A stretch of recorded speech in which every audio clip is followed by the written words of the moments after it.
Coming up in VUCast, here comes commencement. Check out what's special this year. See how an amazing senior is working to help little kids really learn from iPad apps. And Vanderbilt becomes its own music city. Take a front row seat at Studio CRB.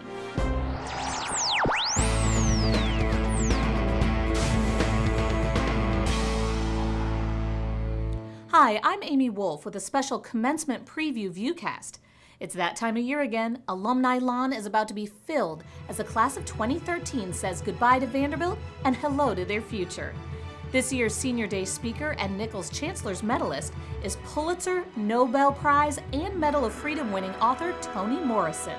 The point of writing is to take what's common and estrange it, make it new again. 82-year-old Morrison is the author of 10 novels, including Song of Solomon, Beloved, and her latest book, Home. You can watch her Senior Day speech on vanderbilt.edu. Search Toni Morrison. Get your sexy on. And you'll see lots of Vandy families dancing the night away at this year's party with entertainment Band X. Read more about all the commencement activities on vanderbilt.edu/commencement.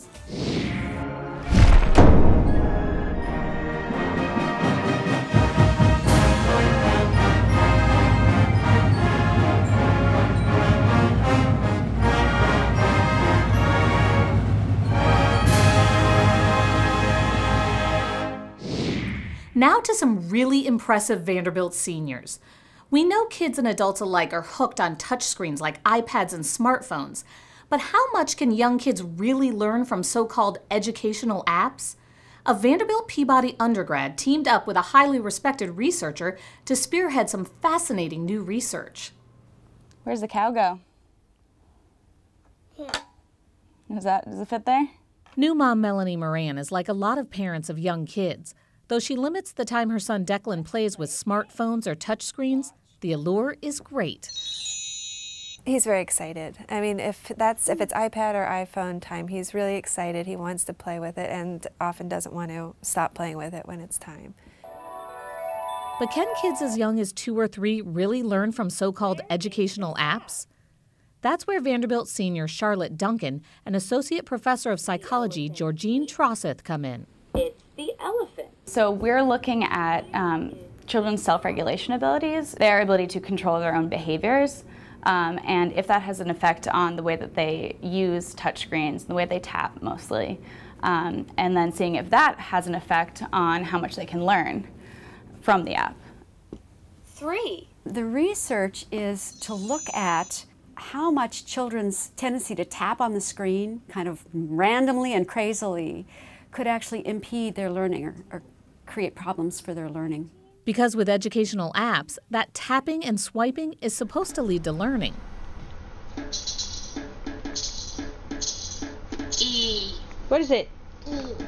And then we think that a lack of self-regulation is going to mean that they're going to tap all over the place and they're not necessarily going to be absorbing the instructions and really knowing what they're supposed to do in order to play the game. Charlotte, a cognitive studies major, earned a coveted internship with Sesame Workshop her junior year at Vanderbilt.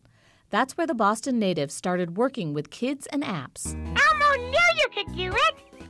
So what I got to do, which was a blessing in disguise, was I got to test all of the apps and web games. That was really sort of what made these light bulbs go off in my head.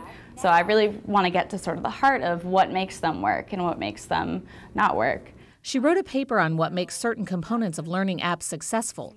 Then Professor Trosseth helped turn Charlotte's concept into a concrete study. She came back with all these ideas and began working in my lab and came in with ideas. And so she is actually doing what amounts to an honors thesis in her last year of school. Charlotte and graduate student Colleen Russo are now meeting with children and parents using an app the two created together. Here is the elephant. It's really cool how it's become something so far from what it was, but also something so much bigger. Nice job. Charlotte will continue her work on educational technology as a grad student at Harvard, and she plans to continue collaborating with Vanderbilt. It's an amazing community, and that collaboration is really what has gotten me to where I am. Professor Trosseth and Charlotte hope to have concrete data from the study in late summer or early fall. Stay with VUCast for the latest results when the study comes out. Found a pocket. Seems I accidentally washed it with my jeans. I don't know. Arts and Science senior Brandon Sanders had a vision when he came to Vanderbilt to make recording great music more accessible and affordable. And this Curb Scholar is making that dream a sweet-sounding reality. All right, let's go ahead with the check. Hello, hello, hello. What happens when you have a heart for music and a brain for business? We just go a little bit louder this time. Hello, hello, hello, hello. The answer for Vanderbilt Arts and Science senior Brandon Sanders: create a professional recording studio on campus. Me plus you is absolutely perfect.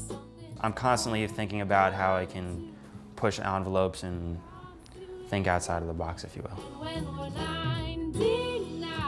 Years of hard work and collaboration with the Curb Scholars program led to the opening of Brandon's brainchild, Studio CRB. Never gonna change my mind. It sits right on the edge of Nashville's vibrant music scene in the Vanderbilt Curb Center.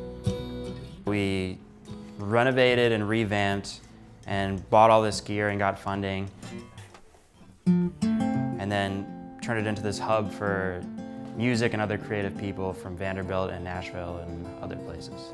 Okay, say hello real quick. Hello. Say aloud hello. Hello.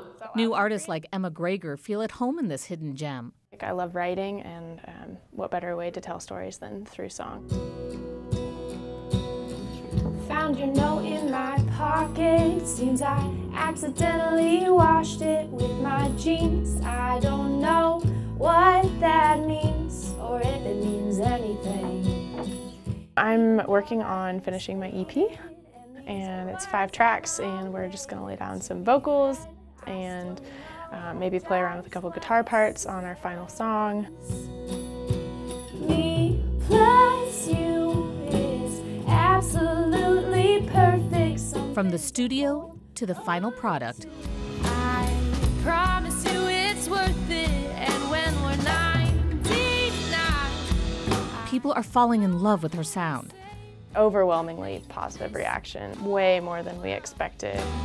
ever gonna change my mind. And for Brandon and his team, it's all about working with creative new artists like Emma. The music we've made in CRB is very much a representation of where music is headed, and that everything grabs a little bit of everything. 'Cause we've seen darker days. Brandon came to Vanderbilt from New York City with some unique ideas about what he wanted college to be. I was sort of anti-high school and just anti-school in general. So when I came here and there was something I could really sink my teeth into that wasn't textbooks and papers, it sort of helped flesh out what I think a real college experience should be, and it made everything click. He was one of our inaugural scholars who came in and saw the real promise and unique aspect of this program that is all about focusing on creativity and innovation for the public good. Me plus you. Brandon says his future is definitely in the music business. It sort of feels like it made my college experience worthwhile. I leave my mark, and that's a nice thing. Is ever gonna change my mind.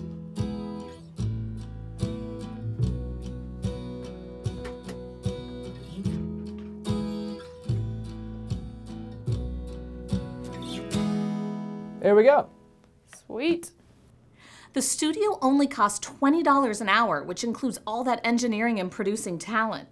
Find out more about Studio CRB on curbcreativecampus.org/Studio CRB. If you want to download some of Vanderbilt student Emma Greger's amazing songs, go to her website, emmagreger.com. You can find both Emma and Studio CRB on Facebook. For VUCast, I'm Amy Wolf.